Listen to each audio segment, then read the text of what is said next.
Hey guys, আসসালামু আলাইকুম। আমি মোহাম্মদ কাউসার, একজন কোরিয়ার সার্ভিস কর্মী। আজকে আমি ডিউটিতে প্রবেশ করার পরই একজন ভাই আসছিল একটি প্রোডাক্ট ডেলিভারি নেওয়ার জন্য। উনি মূলত অনলাইনে একটি ফোন অর্ডার করছিল, যেটা আইফোন 11 প্রো ম্যাক্স। তো এই মোবাইলটা উনি মূলত টোটাল 24,000 টাকা দিয়ে কিনছে। এটাই আজকে আপনাদেরকে দেখাবো। মোবাইলটা আনবক্সিং করা হচ্ছে, দেখে জানাবেন যে 24,000 টাকা প্রাইসে মোবাইলটা কেনাটা কি ওনার ঠিক হয়েছে, নাকি এ প্রাইসে আরো ভালো সেট কিনতে পারতো। উনি আনবক্সিং করার পর অনেকক্ষণ সেটটা দেখছে, চেক করছে। তো মোবাইলে চার্জ কম থাকার কারণে এত ভালোভাবে চেক করতে পারে নাই। তারপরে আমি যতটুকু দেখলাম ভিডিও কোয়ালিটি মোটামুটি ঠিক আছে, কিন্তু মোবাইলের কন্ডিশনটা অনেক পুরনো, মানে এতটা ফ্রেশ না।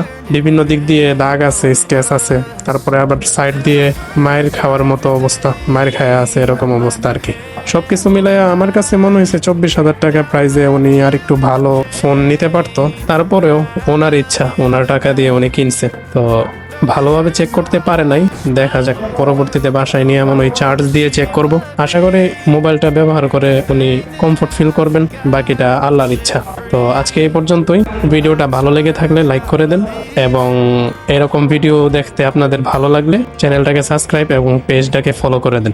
আর কোরিয়ার রিলেটেড কোনো কিছু জানার থাকলে, যেমন প্রোডাক্ট পাঠাবো কিভাবে, অর্ডার করলে ডেলিভারি নিব কিভাবে, এই রিলেটেড কোনো কিছু জানার ইচ্ছে থাকলে আমাকে নির্দ্বিধায় বলতে পারেন, কমেন্ট করতে পারেন, আমি আপনাদেরকে উত্তর দিয়ে দিব। তো সবাই ভালো থাকেন, আল্লাহ হাফেজ।